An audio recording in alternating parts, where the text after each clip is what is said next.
David Sable back for Creativity from the Other Side, brought to you by New York Festivals. We are here today at Gray Advertising. We're at their headquarters on Fifth Avenue. I'm really excited. It's a WPP company, as you know. WPP is my spiritual home, so it's always good to be in a WPP agency, and Gray is one of the greats and one of the great historic agencies as well. And I am here with a bona fide, real FOD, friend of David. You don't have to become one because you already are one. What a privilege. We've already gone through this. What so a I'm privilege. really excited to see you, Paul. Nice to Paul see you too, Marobella. David. Paul, for those of you who don't know, formerly Havas, we'll talk about.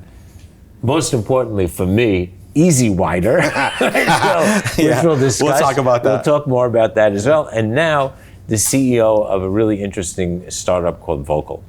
Right. Did I pronounce it right? Yeah, it's Vokal with a K. And the Vokal with a K. I was going to get there, but I just wanted to check. It wasn't right. Vokal, but No, it was it's Vokal. Vokal. So we're Correct. there. But I have a bone to pick with you. Okay, pick it. And I'm picking this really All right. seriously.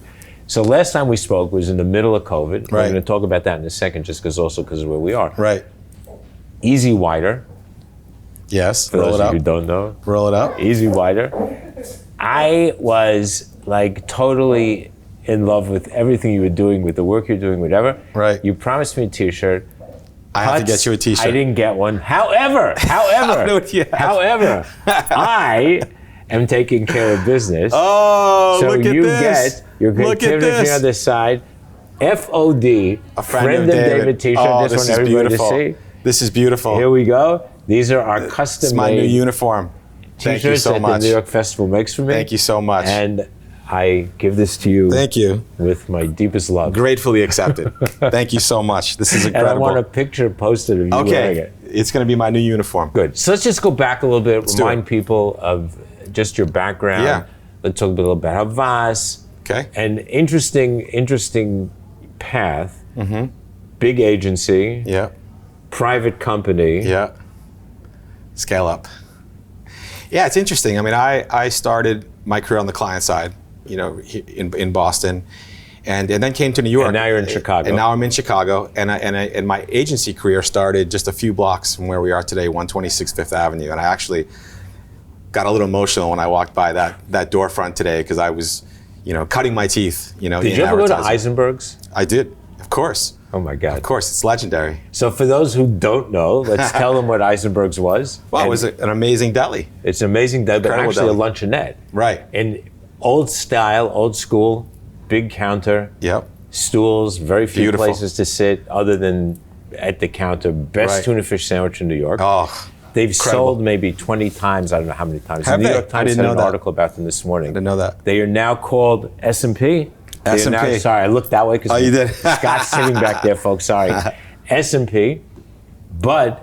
And everybody was worried that, okay, my God, these young guys took it over. Yeah. So now the egg cream will have a little vodka Yeah, in it. yeah, It'll be the yeah. frothy, Trendy. boozy egg cream. Hipster. Totally not hipster. We have to go back. Total real. So been a next while. time you're here, we got to go. Let's do it. I'm open to it. So I think my career has been a really interesting blend of startup scale-ups on the agency side and the brand side. Havas, and it wasn't my first big company experience. I was at a digital transformation shop called Wirestone, which was acquired by Accenture. I was there for almost 10 years prior to moving into the Havas ecosystem, where I spent 2012 to about middle 2020. Became the chairman of North America while I was there, running all the creative agencies and digital agencies and the culture agencies, content. When I left Havas, I want to take a shot at And the that's brand. when they started going into villages and Yeah, that was the villages. Yeah, it was Unique Bollere's idea. Chicago was one of the first villages Right, I know. which I ran. It was whole- And how'd that work? What's your view? Like looking back. Yeah, what I do you mean, think? so if you think about how independents run, a good-sized independents having media and creative in-house, it gets harder when you get into the big agency ecosystem. And the Havas idea was, let's bring the scale that a holding company could bring, but do it in a more entrepreneurial way. So when you have a creative and media ecosystem working together on one brief, can't tell who's media and who's creative in the pitch, or can't tell who's media, who's creative in front of the client. It really is about relationships. It's really about replacing, no ego, and making sure that Which was the biggest problem. Yeah, I mean, I think that happens in the holding company world. I mean, that's this is what, by the way, what he calls the village, WPP calls the campus, and Publicis calls the power of one. Right. Yeah. I mean, the concept exists, and because at that time, Havas was the smallest of the holding companies, more agile, more nimble, more flexible, more entrepreneurial. That's why I loved it there, because of that entrepreneurial spirit that maybe you can't get in some of the other holding companies. I don't know. I haven't worked there. I always liked him, though. By the way, he's a great guy. I mean, Yannick is nothing but love for him, of course, and. Hello, Yannick, if you're watching. Yeah, I'll add mine too. I mean, he and I spent a lot of time together. I thought he's a great guy. And great vision and great support. And so we did a lot of amazing things there. And the thing that I loved about that culture was you could be entrepreneurial in that culture. Right. If you had an idea for a business or a practice or an agency and he believed in it, you could launch it. And we did that. And we launched a concept called the Annex, which was the helping brands tap into culture. And the people that we hired in the Annex weren't from advertising. They were from culture, music, graffiti artists. Right, I remember. And it really built a really nice business in 5 years. And we made some acquisitions, some unbelievable brands that we worked on there. And that's the thing that I loved about that is because having grown up in smaller independent agencies, that entrepreneurial spirit was always with me. And being able to bring that to a holding company was why I loved Havas and almost stayed for a decade. And now I'm back to. Well, let's get to that. We'll get back to that. Just get to the easy wider part for a second. Of course. And let's, well, that fascinated me when you first went there. I think it was really cool. I think a lot of people have asked me, like, why did you make that movie? You might have even asked me last time we talked.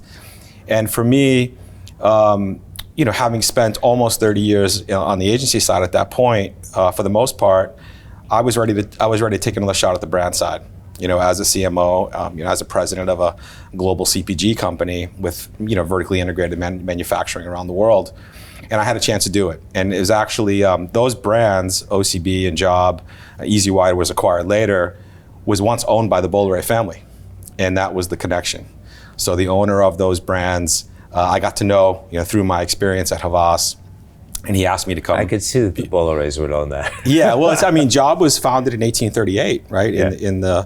In the Champagne region of France. And so when you think about the history of those brands, like when you're a brand guy, you have the opportunity to be the steward of those brands. It's a really rare opportunity. And we talked about the art, if you remember. Yeah, that was the whole discussion we had, because the art of the original Easy Wider, even going into the 60s and 70s, was off the charts. Right, incredible, and it's collectible. The story behind it is that, in the 19th century, they had the idea to use art as advertising, which when you think about how ahead of the time that actually was, and it had engaged the influencers of the day, to create which was a big advertising. French thing, by the way. I mean, there were other French brands other brands have done it for sure, and so that had lied dormant for a while on the brand narrative and the brand story. So when I had the opportunity to go be the stewards of those brands for a couple of years, I was excited about that. And I also wanted to do it because it's a rare opportunity that you get to be at the ground floor of a new industry.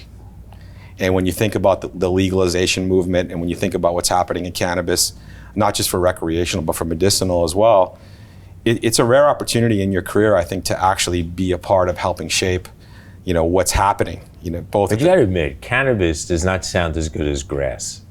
Like that might date me, and honestly, I don't give a shit. Like, what the hell? Oh yeah, guy, I'm good to cannabis. Let me get. Come on. I think it sounds more expensive, actually. I think that's probably the grass. Come on. That's probably the idea, is it has more premium feel to it when you call it that. You're bogarting the cannabis, my friend. It just doesn't work. Pass the cannabis on the left-hand side, please. Doesn't work. Doesn't work. All right. So, but then you got the itch.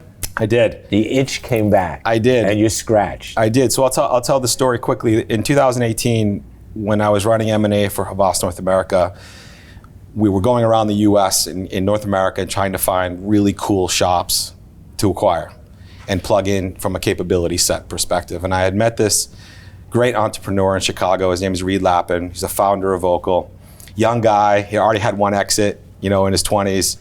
And he had started Vokal as a mobile experience development shop. That was the original concept of Vokal. And in 2018, I was interested in acquiring them. and we were going to plug them into the Havas Chicago office, and we were kicking the tires on that. And Reed and I had had a lot of conversations, and as you know, these deals sometimes they don't go all the way to fruition. This deal didn't go to fruition, but Reed and I stayed close. And I became an advisor to Reed, helping him with his business, helping him advance his business. Great, yeah. And he continued to hound me about coming to join him for really years. And while I was at Republic, they were our agency for a little while. They had done some digital transformation work for us and had brought them in to see how they kind of operate as a company. And we continued to have more conversations around how I could help him scale the business. As an entrepreneur, he had never worked in a holding company. He had never worked in any other type of agency. And so we decided to join forces, at the beginning of the summer. And that's how it all started. That's really exciting. Thank you. And the name comes from, give us just an idea. Well, I'd like to say there's a cool idea behind the name, but the name actually, I think, were initials of some of the original founders. That decade, the company's almost 10 years old, over 10 years old. So it's like, I don't want to do Reed any injustice. So the funny thing is, when I first saw it, and I didn't see your name to it, I just saw, okay, Vokal, we're going to talk about Vokal. I'm thinking, where is that, Germany? Like that, I thought this is like the Vokal agency, It's like, well, maybe we'll have an office in Germany. It would be cool to hear the Germans. Cool. All right, so let's talk about a bunch of stuff. Sure. First of all, let's say we'll come back to Vokal in a second and digital transformation and all that other stuff. Let's just talk about what's happening in the industry. Yeah. Like right now. Yep. Do you see people coming back to work? Meaning coming back to the offices? Well, I'm curious, how it is in small. Right now, you and I are in gray. Yep. On an empty floor. Yeah, it's empty. And you made the comment that wasn't a lot of energy. I think the idea of creativity and the idea of living in an idea-centric world, it's very hard. It's not impossible, but hard to really develop powerful ideas when you're not in the same room. And so what do you think about all these people who are writing, oh my God, we're doing more work than ever, and we're more efficient than ever? Yeah, I don't doubt it, because I think that you would have, if you have a 45-minute commute like I have, you had 90 minutes in your day that you were probably commuting, and you're probably filling that time with work, right? At least for me, I know that that's the case. Our perspective, because we tend to have a younger workforce, I would say, than even advertising in general. And Reed's philosophy has been, let's hire great talent from anywhere. They don't have to be in Chicago. And that has served the company well. We even have a great team in Colombia that is some incredible talent, that continues to contribute to our work. But there are cons to it. But we've all done that, though. Yeah. And we were doing that 30 years ago. True. We had people who were working elsewhere. I'm sure you did. In fact, I know. Right. Because I know you did it. I mean, we all did that. We would pretend like somehow that's new. Yeah. I'm just more curious about, because I think you agree, that there is the value of being together. Yeah. So I get it if you're and by the way, Microsoft did a study on this long before COVID.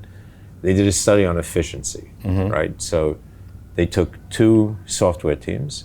Team 1, they said, don't ever show up. Team 2, they said, do the usual, sleep here in the office, do whatever. Yep. Guys that went home on a per person basis, using the metric of lines of code coded, way more efficient. Interesting. Team B that stayed in the office on a metric of who brought more actual products to market, killed. Killed. It wasn't even close. These guys were doing, it's great. I'm sitting here all day long writing code in my little room, and that's like a lot of fun, and that's how you're judging me. But they brought nothing to market. So I tend to fall in the middle. And for me, we just signed a new lease in Chicago. We're probably one of the few companies that are signing new leases at the moment. And you have young people. And we have a younger workforce. And with the new space, we're not going to force people to come to the office if they're in Chicago, but we'll encourage it. And you're hoping they will. And we hope they will. And part of it is you have to have a great environment, a great culture. You have the hiving that happens in the hallway that can, at least I think some of the best ideas that I've ever been a part of, and I would imagine you too, happen in a hallway, happen spontaneously. Yeah. oh, that's an unbelievable idea. Let's go write that now. Paul, didn't you work on X like 10 years ago? And what was it like? Yes, exactly. And that level of, or just, hey, let's go grab a coffee, let's go grab a drink, and let's just write this out now. That I think that's what is missing from the future workforce if we stay remote. But at the same time, I do value flexibility, and I do value. I mean, we have unlimited vacation. Like, we don't put a lot of container around. Totally agree. The workforce, especially with a more technology-leaning workforce, in a digital transformation shop. Right. Well, we'll get to digital transformation in a second. So, no, I totally agree with you. Yeah. I'm not sure one has anything to do with the other, but we'll talk about that in a second. Yeah. I've always felt, and again, we did this years and years ago, if people needed to be home, we never looked at their timesheets, we never took a timesheet. Right.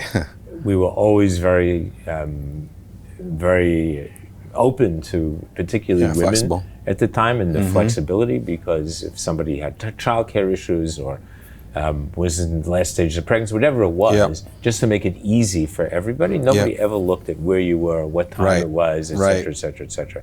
I just find interesting that there's this, and again, I'm just going to push a little bit on this. Please. This notion that it's the younger people, it's people like us who don't get it, because we're too old, so we want to be in an office. What I find is, because I sit in a incubator, so I'm sitting with startups, all young, incredible entrepreneurs. They come in every day. They want their developers in with them every day. Yeah. And again, it's not like they don't have distributed resources, because they do. Of course. But as many people as there are in New York, they want them in the office with them. Yeah, I understand. They want to be there, and they want me to be in the office because they talk, or whoever else are the senior advisors to these people are. They want them around so they can walk in and just say, "Hey, Paul, I got this issue. Can you help me?" Of course, you can do it on Zoom. Right. By the way, you can also do it on the phone. That's in right. case anybody forgot. Right. Phones actually work. Well, like when you have a new CEO, right? So the organization took on a new CEO on July 1st. For the people that are in Chicago, it's been a lot easier for them to get to know me and what my expectations are and my personality and who I am. And even just say, hey, can I ask you a few questions? Or can you help me out with this? Or let's go to the whiteboard. If you're not in Chicago, it's much harder. I mean, much harder. It's obvious, but it's much harder to do it. To shoot me a text or send me a Slack or whatever it might be. It's a little more impersonal. That's really interesting. So I'm just going to turn to... That's applause for you. I'm going to, I'm not sure where that applause comes from. Nobody's here and they're applauding. I'm just going to turn to our audience for a moment and just say, be really interested to know what all of you think, but we want the truth. Like, don't tell us the usual, oh my God, we want to be home and it's great and we go to the gym. Just really, what do you feel about being in an office? Do you see that if there is a value to it? If you're not, is there something that you're missing? Just because I think as people start thinking about digital transformation and things that we can do, it's clear we haven't replaced this serendipity with anything. Yeah. It definitely doesn't work. The technology so far has not replaced that. Yeah. So it'll be interesting. We're going to talk about that, like even how in retail that doesn't work. So I want to discuss that. But let's take a step back. Yeah. Digital transformation. Yeah. What does that mean? So I think the term's been around for a while, and it's certainly one of those umbrella terms that gets thrown out there and maybe has an expensive feel to it when you mention it. But I think organizations, depending on the vertical they're in or where they're at, are at different levels of digital maturity. So when you think about how you can influence two parts of your business through digital transformation, it's really how can you drive growth and how can you drive operational efficiencies. There's really two main components to digital transformation. On the growth side, new digital business models, how can we reach different types of buyers in different ways? And on the operational side, how can we be more agile? How can we create self-service models for our channel, right? So if it's a B2B company and they have distributors. So when you think about how you can create value for an organization, those are really the two areas that we look at Vokal as digital transformation. So Accenture, Deloitte, PwC, there are 100 companies right. that do digital transformation. Right. probably way better than anybody in our industry at the global. That's why I say not the global is the wrong word. Sort of at the macro level. Right. Like look at a company and say, okay, this is what you need to do, because it's not just growth and it's not just efficiency in one area. Right. It's everything from finance to the elevators to where you sit. There's a company called Dojo that actually looks at where you sit and makes sure that the people are in the right places. Yep. That's not our business. That's not the business we're in. Right. So when we talk about digital transformation, really what we're talking about is growth. That's how we look at it. So aspects of digital marketing transformation that can drive value and create value for a brand or brands or an organization, right? So how do you find ways to, for example, we have a major global tool manufacturer that has come to us to help them develop new direct-to-consumer business models. So that I love. You should do. When you think Accenture about, doesn't have a clue. Yeah, well, and I worked there, so when you think about the bigger organizations, Sorry, Accenture. Yeah, we love you. When you think about how agile and flexible that you have to be to actually implement a D2C model, sometimes the bigger organizations aren't that flexible and agile to be able to do that. I don't mean the agencies, I mean the brands, the global companies. And even a lot of the people in those organizations don't have the experience or the talent that have done that before. They don't, when you think about, let's just use tools as an example, there's all these amazing DTC tool brands now with incredible design, beautiful functionality that have all launched on Instagram or TikTok. Like who? Give me an example. Oh, I can't think of you. I knew you were going to ask me that question. I knew you were going to ask me that I question. didn't mean to I can catch see you. I can see the design in my head. Now you're I'll post it in the comments. I'll post it in the comments. But when you think about how they're operating and how they go to market and the types of talent they have on their teams, that's the type of talent we have on our team, right? So when and that type of talent won't necessarily go work at a large global manufacturer, right? And we're seeing that happen in the marketplace. But really for us, it's about marketing growth and marketing transformation as it relates to digital. Right. That I love. Yeah. I love the fact that you just, and I apologize for pushing on it, but that's okay. I really want it's it to be understandable, right? Yes. I get crazy. The two things that make me, there's a lot of things that make me crazy, but two big things are right now. One is when I talk to companies, like people like us, and they start giving me the digital transformation story. Yeah. And it's like, no, Jack, you got enough trouble with your client delivering the video that they want you to deliver. Right. And so why are you talking about digital transformation like somehow you've impacted their entire company? Right. Chances are you haven't. Right. Now, I know there are people in our industry who say they have, and trust me, they have not. But we can impact the things that we do best, like the growth story, like marketing efficiency, by the way, like if you want to look at it on that side. I mean, there's no question that those are the things that we can do. So now I'm going to ask you about the people input into that. Mm-hmm. So there are some who would argue that digital transformation of any kind, but our kind as well, is about automation. Yep. And so now we have, whether it's, and I don't even want to get into yet AI, writing copy and stuff. We'll hold that's that part one of it. We'll hold that one for a second. Yeah. But I'm talking about insight. I'm talking about things.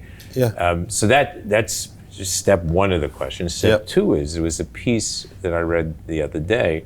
In fact, I posted and got it. It's amazing how interesting it was to my audience about how all these people who went and studied software engineering because they thought that was going to be the thing are sucking wind. And colleges now are saying there's a drop-off because the jobs just aren't there. Right. And people getting laid off, really good people getting laid off, and they're not. So let's talk about, what's the people input into all of this? Like what as marketers is still important for us? Yeah. And if I'm a kid out there and I thought I was going to make my career in software engineering in the marketplace because of digital transformation, what should I do? Yeah, I think there's two big parts to your question there. The first part I'll say is we look at the talent equation pretty uniquely, and this is Reed's vision.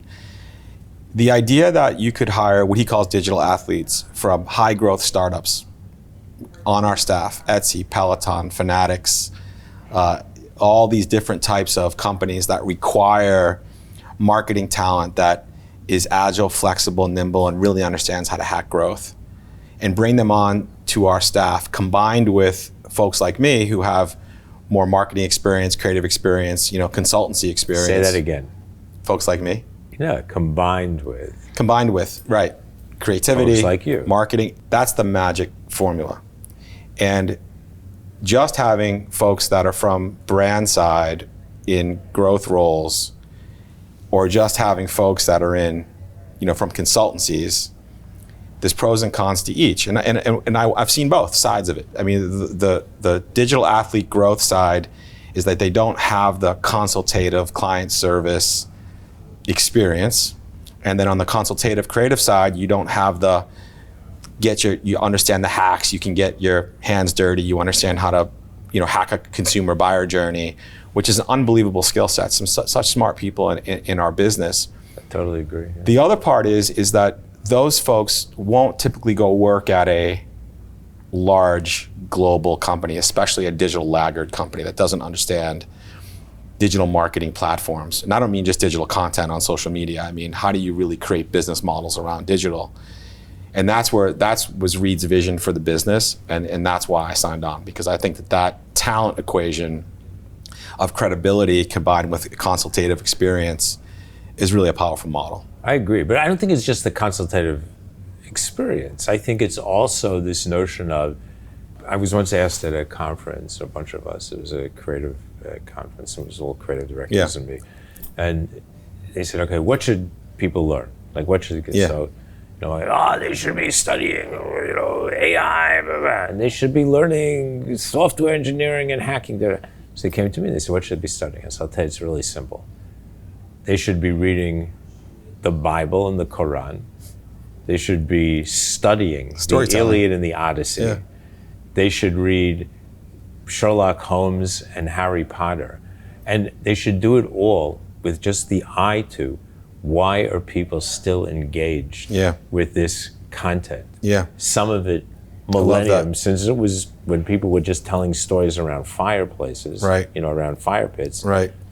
And today, every one of those things I mentioned are digital content, they're movies, they're series, they're a zillion different things. They're Lego sets. I mean, there's no lack to what they all are. Right. And the other stuff will come because it's whatever. This year it's AI, next year it's going to be telepathy. Right. And then, if Elon Musk is successful, they're going to put implants in your brain. I love that you said that, because when I started my career anyway, in the mid-90s, digital was just starting. And everyone talked about how it's going to take over creativity, and storytelling's, moving away, and we're all going to have to figure out how a story's going to have to fit in a banner. You remember those days? Of course. It really hasn't changed much. I mean, to me, having studied marketing at Bentley, we were still talking about who's the customer, how are we going to connect with her in really interesting and innovative ways, what's important to her, and how are we going to get her to buy our product. Wrap as much technology around that as you want. It's still the same basic principle of understanding who we're talking to. Maybe it's what technology does she use now versus what TV shows does she use. So the mediums might change, but how we connect and get them to press the buy button versus buy at the shelf, it's starting to shift and change a little bit. And I watch my wife, how she shops, right? She'll go to Target, but then when she's in Target, she might be on waiting for my daughter. She's looking at her app on a .com site, trying to buy something from a non-Target retailer, right? So it's more fluid today. But I agree with you. I think that the idea that you can demarcate creativity from commerce is an antiquated topic. So even just, you're using commerce in a bigger sense. I'm just saying creativity from the process of marketing. Right. And not just creativity, insight. Right. Understanding of who you are, segmentation. See, to me, every time I go to a conference and I hear, oh my God, everything's changed. I say, like, what's changed? Zero has changed in the sense that when I started in the business in '76 in the training program at Y&R, everything had changed. That's what I heard. Everything has changed. Oh my God, it's not like it was. Yeah. Why? Because 15-second spots had just been introduced. Interesting. And so you had 15-second spots, you had 30s and you had 60s. Right. You had, and by the way, this nonsense that's all the industry was about is a lot of crap. Yeah. You had print, you had outdoor, you had radio. And so what I found interesting is when I got in, P&G were trying to figure out, okay, if a 15 half a 30, and is a 30 half a 60, and does that mean that if I buy two 15s, I have the equivalent of a 30 and two 30s equivalent of 60? Right. And they came to the conclusion, no, because they did a ton of research and they had a lot of data, which suggested that you had to what they call GRP adjust. Right, of course. Because you needed 2.5 15s or 3 15s to equal a 30. Why? Because if you only watch 2 seconds or 3 seconds, if that's the average, whatever it was back then, if it's a 30, you just got more out of it than it was a 15. Right. But if you had a 60, you watched another 20% of it. Right. You watched a little longer. Right. So it just, to me, was all fascinating. And I don't see that any of that is, we still have the same issue. But I would say though too, like, and I know you would agree with this, that a really powerful creative idea makes that 15 as or more effective than a longer form with a less of a creative idea. I think it makes it effective for the 15. I don't want to say more or less because I don't know.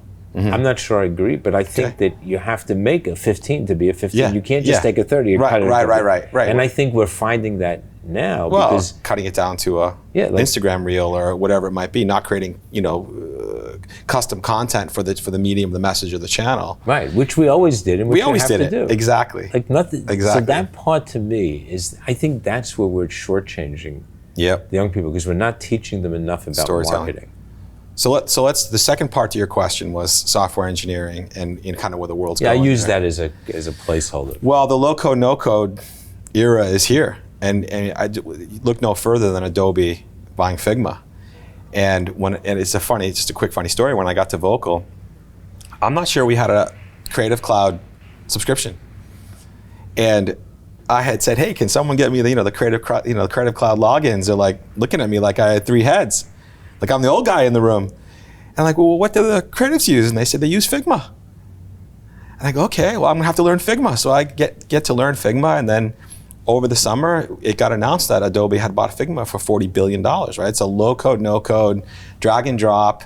It's like Canva. Look at Canva's valuation. I mean, Canva's valuation is insane, but it's really a design tool. It's not a creative idea tool. Of course. It's not a copywriting tool. You still have to have some level of creativity to use the platform, but it's not starting design from scratch. So when we think about where that's all heading, and I just had someone ask me the same question about their son who was going to college.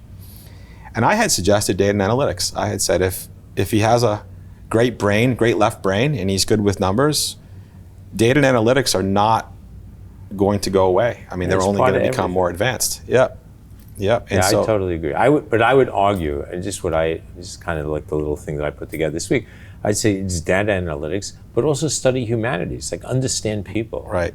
Don't lose, like we can't lose that connection. We can't lose the ability to understand who am I really talking to. Yeah. And by the way, I think what I find to be so interesting, I have an aversion to the word big tech.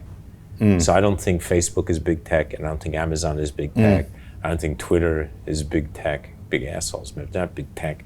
Like I don't think any of those companies are tech companies per se. They didn't create technology. They use applied technology very well for the most part, but it's no big deal. Facebook, I don't know if you know this, but the average car today has more lines of code in it than Facebook's code, right? So like think about that every day. Because Facebook is pretty simple. Yeah. At the end of the day, it's just like you post, it shares, it makes sure you see all the hate stuff and all the bad stuff, and then it creates FOMO. But that's like pretty simple stuff. It is. It's not complex code. Your car is freaking complex code. Right? So like think on that. That's to me that's pretty amazing. One of the greatest books that to your point about human nature and understanding human behavior is The Laws of Human Nature by Robert Greene. I just love that book. I mean, that book to me, whenever someone coming up in the business wants to ask me for books to read, it's that book and The Art of Seduction, which is also a Robert Greene book. Always a good one. Yeah. My wife saw that book on my nightstand and she was like, "Why are you reading The Art of Seduction?" I said, it's one of the greatest advertising books. That wasn't for me. The other book that I'd recommend, and those are two very good ones, Art of Seduction in particular, Being Direct by Lester Wunderman. Okay. So Lester, he should rest in peace, wrote this book. It is still, to this day, one of the most important books for anybody in the digital world to read. Because it's just basics. Yep. The interesting thing about Lester died, he was 97, 98. I spoke to him almost every day. He was my mentor, my guru. I worked for him. I was blessed by having worked for him. We once went to Microsoft, and we were at Microsoft's, one of their big conferences, there were 800 people in the room. Lester, at that point, was probably in his late 80s. It was hard for him to stand, so he's sitting. Malcolm Gladwell, who was his buddy, talked first, and then did a little interview, and then Lester spoke. I looked around the room, 800 digital people, Microsoft's most important clients, are taking page after page of notes. Not one of them had taken a note from any of the other speakers, including from Steve Ballmer. Interesting. And so I'm thinking to myself, okay, because he's talking about truths. Right. I mean, they're things that are just truths. Right. As opposed to, like, it's always going to change. I have this mantra, digital is everything, but not everything is digital. I like that. Meaning that today, if you read a newspaper on Sunday because you like to read the paper, and by the way, a lot of younger people who are doing it today are getting subscriptions here in New York to the New York Times because it's a ritual. Yep. And they've discovered, like, hey, it's actually pretty good. You go out with your girlfriend or your wife Saturday night or Sunday morning, you get a cup of coffee, you kind of sit. There's nothing not digital or not modern about it. But that printed paper comes from a digital source. Everything comes from a digital source. They think, what does it? Right. If you buy freaking coffee from the guy down the street with the push cart, he's got a square. Yeah, and you swipe it. It's like what gets better than that? Well, digital's a part of our world now, but there's still stuff that's almost every meeting that since July when I joined that I've been in has there been a creative and content discussion. Even if we're talking about the most technical of platforms, the client who may not be they might not even be the marketing department. They're understanding that in order for us to influence behavior, whatever that behavior is or whatever that experience is, there has to be a storytelling component to it. Right. So we're actually launching a creative and content group next to Vokal called To Whom It May Concern. I love that. Which with the little comma is going to be our swoosh, little comma. And the idea is that To Whom It May Concern will have its own creative and content clients, but will also inform the path to purchase and content on the path to purchase and how we can tell stories in digital formats, as part of our digital marketing transformation. Of course, offering. which is part of the deal, right? Because before, our creative had to be good enough to get you interested to actually do something. Like get up, get off your ass and go to a store, or a phone, or whatever it might be. Today, it has to be good enough to at least get you to go hit a button someplace, go to a website, go a little deeper, find another piece of content. So I can tell you the story about my coffee. I can entice you about my coffee, but I can bring you someplace to see a much deeper video or read a story about the farmers in Ethiopia who are free marketing this stuff in a really important way, but it's also good, but it's also great coffee. We can do that today. Yeah, we can do it today. If we know how to do it. But if the content's no good. Yeah, the content has to be, but I think there's another layer to it too. I mean, there's two pillars to our business model. There's actually 3 capability models. One is to develop new business models, digital business models. But the other 2 really are what you just said. So the first one is experience creation, right? So how do the experiences come to life? That could be a web experience, it could be a mobile experience, could be even a meta experience. But once you create that experience, how are you going to drive traffic to it? How are you going to get people not just to engage it, but get them to press the buy button? And we call that growth. That's called growth marketing, right? Or growth hacking. And the folks from these fast scaling startups understand how calls to action, test and learn, experimentation, content, dynamic content, how all of those things can be hacked along a customer journey to get somebody to do that, right? To do it, right? So think about, let's just talk about the trend that's happening this week, where everyone's downloading the Lensa app, to create their idealized headshots, I'll call it. You have it's $49.99 a year. There's a 7-day trial. So I download it. And how are you going to get me to go past that 7 days to keep that $49.90 subscription? What percentage of people download? What percentage of people go all 7 days? What percentage of people pay the $4.99? So that's when you think about growth hacking and how marketing fits into that. I had to get you creatively through the application, download it, and then move you through the purchase process. But you're moving me through the purchase process with basic marketing. That's the thing. Foundationally. Yeah, that's what people need to understand. Yeah. Because what creates the FOMO for you to move from the free to the next, those are tried and true, and just we know how to do that. Well, you talked about Wonderman. I mean, I talked to the growth marketing team, and I hear them building strategies, and I hear them thinking about these big global brands and how we're going to hack growth. And all I can think to myself is, this is direct response. Like, there's A/B tests. We're going to test the color of the button. We're going to test the call to action. We're going to test the offer. And it's just, to your point, it's the same skeleton, the same foundational principles of. But that's why they have to know about Lester. That's why they will need to have to know the DR piece. I'm going to buy it for everybody. I get no commission here. I'm just telling you. But you should, seriously, because I think that's the thing. When Facebook first started their creative council, so I was a member of the creative council, and come to the first meeting, and I'm sitting around and I'm listening to the creative director. I'm the only non-creative director who's sitting there, so I'm semi-creative director maybe in my head. So wannabe. So I'm sitting at and they're all going to Mark, who was the creative director at the time at Facebook, and they're saying to him, "Okay, we need to be able to take over." And he's like, "Well, you sort of can't do that." I'm thinking, do you not get what Facebook is about? This is early Facebook days. If you interrupt the feed, like, you just killed it. So you can't do that. Well, we need to be able to do. He said, "Well, no, actually, you can't do that." Well, then we need the video to pop and freeze. Right. Yes. Sorry, we can't do that. So they're going on, and finally at the end they said, "Look, I'm going to give everybody a copy of Lester's book, because this is a direct medium." Facebook is like, "Are you Great crazy? insight. What are you talking about? Old That's school. not really creative. You don't know what you're talking about." Meanwhile, by the time this is over, a few years later, all Facebook was talking about was direct marketing, and how, like, you better learn the tricks, because that's what actually works on our platform. And those people who know that when they had that a couple of years ago, when they had that famous summer boycott by the big advertisers, they didn't even represent 4% of the total advertising. It was all the direct guys who were driving all the money for Facebook. Interesting.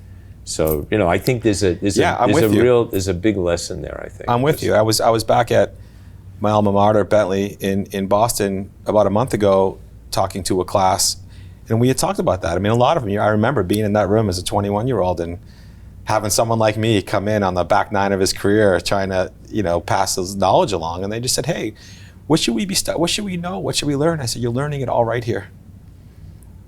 What you're learning about marketing and consumer behavior and psychology was no different than when I sat here. It's just how it's being applied is a bit different." Without that, I always tell young people, like, learn from the companies that you think are great, like Amazon. Yeah, model success. And so if you talk to young people on Amazon, you talk about their retail stores, they'll tell you only about grab and go. Yeah. That's the model. Everything has to be grab and go. So you say, "Okay, have you been to the regular Amazon store, like where they sell books and 5-star? tchotchkes?" Yeah. So I said, "Well, what did you notice?" "I don't know." "Well, couldn't you check out a book from the floor? Is it like the Apple store? Does a guy?" "No, you have to go to the counter." Queue. I said, "Right. And what happens when you go to the counter?" "Well, you walk through the gauntlet and you've got all those tchotchkes." I said, "Right. And what do the salespeople do? Well, they'll come over to you and they'll say, oh, hey, I see you got a book. Do you want me to put it and hold it on the counter for you so you can look around? I said, so what do all those things teach you? Right. What it teaches you is that if they did grab and go, you'd buy that one book. Thing and go. Yep. And you'd walk out. They don't want you to do that. They want you to buy 2 books and a couple of tchotchkes. Great insight. So by not using the technology that they could, just because it's there doesn't mean you have to use it. Yeah. Doesn't make them less digital, doesn't make them less Amazon. I think it actually makes them smarter. Exactly. Yeah, more intuitive, more clever, more insightful. So what's next? Well, we'll see. I mean, our goal is to, I think for our business is to scale the business. That's important to us. I mean, I think that we work with global brands. For a company of our size, less than 50 people, to have a global roster of brands is an incredible. Which I love. Is incredible, and we want to change, to your point, what digital transformation means, how it applies to marketing, and where it's going to go. I mean, for me, what's been exciting about the last 30 years is always being on the next thing, but not losing that foundation that you've talked about, is what's coming next, what's going to happen next. We'll see where virtual reality goes. We'll see where Meta goes. I mean, I remember Second Life, from all of those things. But what I think will happen is I think some of those principles will fall out and will take us to the next level on how we either, tell stories or bring brands to the fore or help people buy.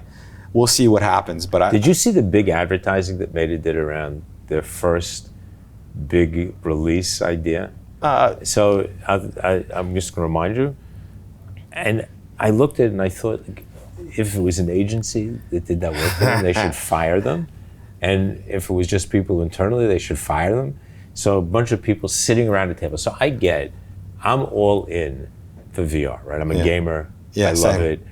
There are incredible applications. I like the meditation components. Around real estate. Yeah. They're incredible for older people. I mean, there are a lot of really incredible applications. So what did they show? People sitting around a table like you and me sitting together, and we've got headsets on, and we're having a virtual meeting in the metaverse while we're sitting next to each other. And I'm thinking, this is not just stupid. This is like, it's bullshit. Yeah, it's not the right usage. Like, who's going to do that? They chose the wrong usage occasion. Yeah. Like even to put that there, we're going to walk around the streets wearing, that's not happening. Right. Well, the form factor will change. Will probably be, But then it's more like AR. It's more like AR. But I do think the form factor will change and how we can see certain things. But I think the application of how we can even just look at our wellness, through, that's how I use my Oculus is from a meditation perspective. Which is cool. Yeah, which is cool. And you can go to places that you wouldn't normally go, or if you're going to a little town in Italy and you want to see what it looks like first before you go there. I love. You can do that. I do that. I think that's great. I mean, there's so many great applications, and there's so many stupid applications. Right. Well, that's any new technology. To assume that that's where it's going to go, any of this kind. So give me one big prediction for 2023. Well, I remember being on a panel right before COVID at the Pelly Media Center, and they asked me that same question. And I said that Netflix is going to take on advertising, and they almost threw me off the stage. If anybody had tomatoes, they would have thrown tomatoes at me. But I just said, listen, how can they keep up their subscriber rate? They can't just keep raising the prices, and look what happened.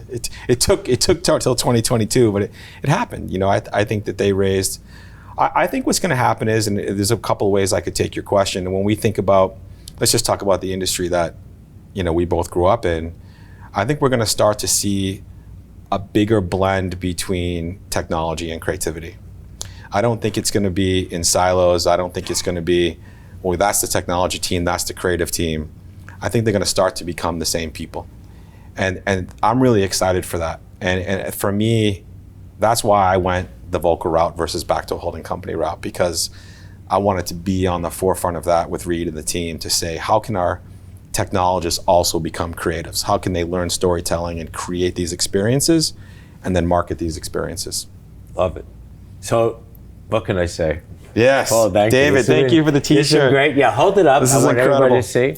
This is incredible. It's going to look great with my black palette. Typical, I'm a little amazing. embarrassed. Typical New York creative. What can I do? I'm also Same. FOD, friend of David. Oh, I can't wait to and wear it. I expect my easy wider.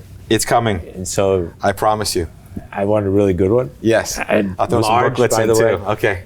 I just want to thank you. I think, just again, turning to our listeners, I think what's really important about the things you talk about, so CEO of Vokal, digital transformation, but you were very clear what kind of digital transformation. What I want to thank you about is that we've just sat here for, I don't know, 45 minutes, almost an hour, talking about all kinds of things, and not one word of digibabble. and you don't know how refreshing that is to me. That. Thank you. Because too often when I sit with people and they start talking about the digital transformation and they start talking, it's like, okay, David, you don't get it. Right, speeds and feeds. Okay, trust me, I do get it. I don't want to go there, I do get it, but yeah. I think everything that you said, I hope everybody pays attention to the importance of what is real, what is just sort of knowledge in the world. Like, we know the world is round, so we don't argue about that, we don't discuss it. We know that there's this thing called marketing. Right. Why do we pretend it doesn't exist? Right. Why I paint don't it a different get color? it. Yeah. And I think that all the things and all the advice that you've given Thank you. our listeners is critical. Thank you. And I look forward to seeing you again. Well, thank you for having me. Let's figure out what happens next. David Sable coming to you for Creativity from the Other Side with my dear, real, long-term FOD, friend of David, Paul Marobella, the CEO of Vokal. Go out and buy Easy Wider, by the way. It still makes them feel good. This is brought to you by New York Festivals, the #1 award, in my opinion, the #1 award show in the world. And we hope that you'll all enter and bring in your important entries, because we think that the value of winning an award here is something that just cannot be measured by typical award ceremonies. And look forward to seeing you all again. Thank you.